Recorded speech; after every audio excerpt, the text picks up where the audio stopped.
So the next time you have a cheeseburger, I want you to thank God.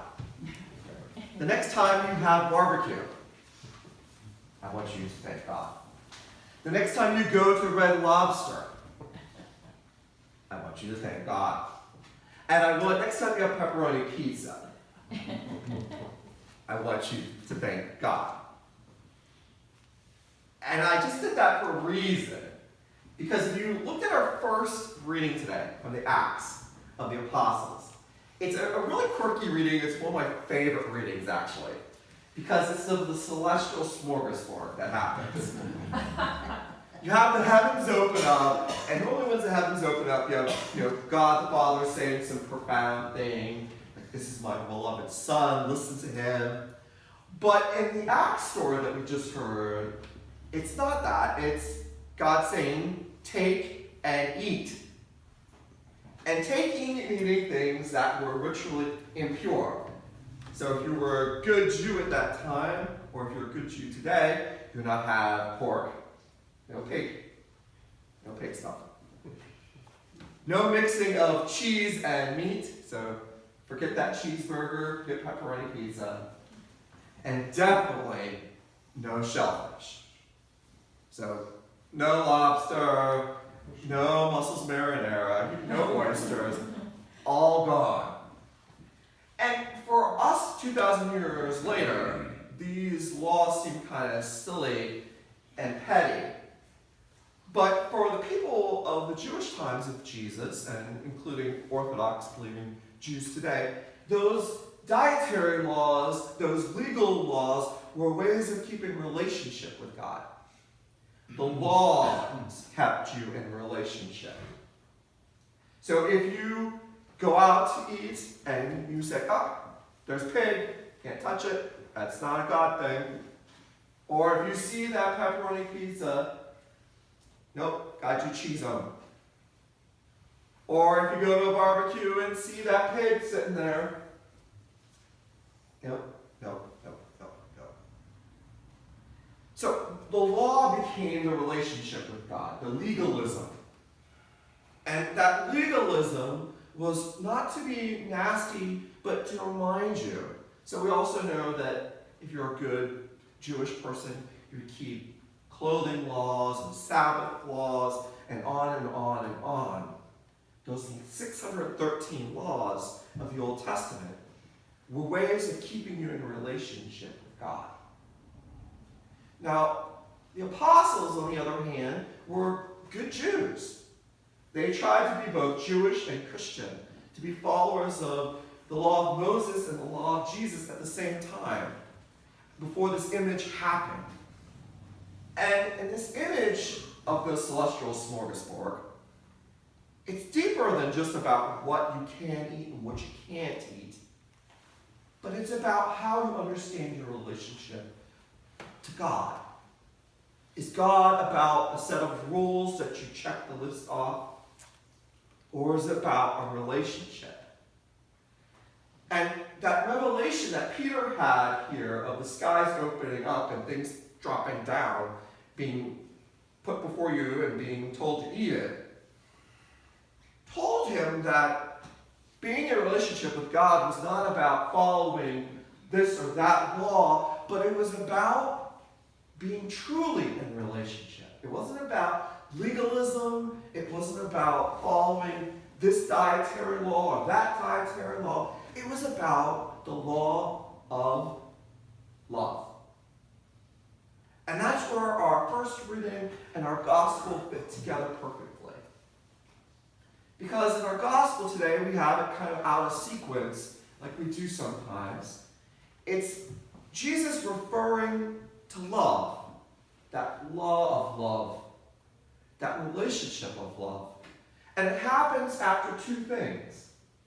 Jesus does what at the Last Supper? He not only gives himself in the body and blood through the bread and wine, but he washes each other's feet. So on Holy Thursday, Maundy Thursday, we don't read the gospel according to the synoptic gospels of Matthew, Mark, and Luke that talks about Jesus breaking bread and sharing the cup. But we read John's Gospel. In John's Gospel, the Eucharist doesn't show up in bread and wine. The Eucharist shows up in foot washing. Foot washing. That highest form of love, to get down on one's knees and be a servant to all. That is Eucharist to John. Not bread and wine, but foot washing. That's humble servanthood. And it's interesting that our Mennonite and Amish friends believe that foot washing is a sacrament.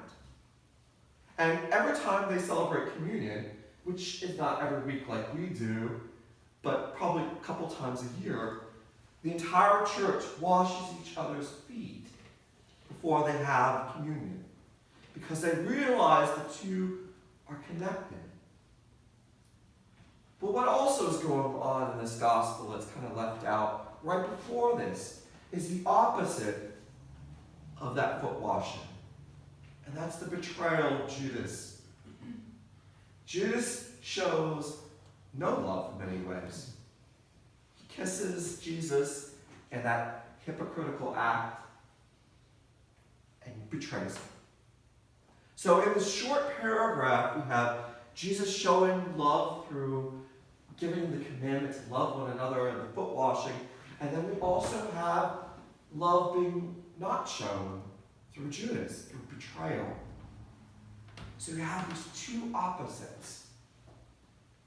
So I think the question that we have here in our gospel today and in our first reading is our relationship with God about legalism, about checking off boxes, or is it about unconditional love in relationship? Unconditional love in relationship. And I think that's something for us always to ask ourselves in our own spiritual walk. Do we do things out of fear? Do we do things out of checking boxes? Or do we go deeper into our relationship of love? Do we do things because we're going to get something out of it? Or do we do things out of sheer unconditional love? And I think that's the question we need to constantly be asking ourselves. I don't care if you're a Christian who's been going on for 8 decades, or someone who's new to the walk of faith. We can easily fall into that trap of legalism. And that's one thing that the early apostles struggled with. Can we be a good follower of Jesus and God without following this list of laws? Or do we look at what's truly important? What truly is what our faith is about? And that's following that mandate of loving one another. I know we don't sing at 8 o'clock, and I'm going to spur you from singing for everyone's safety at this hour. But we're going to be singing a hymn at the 10 o'clock service today that's a well-known hymn, and it comes from an English poet. And it's a really beautiful hymn called Come My Way. And it's by George Herbert. And I want to listen to the words this morning. Come my way, my truth, my life, such a way that gives us breath, such a truth as ends all strife, such a life as killeth death.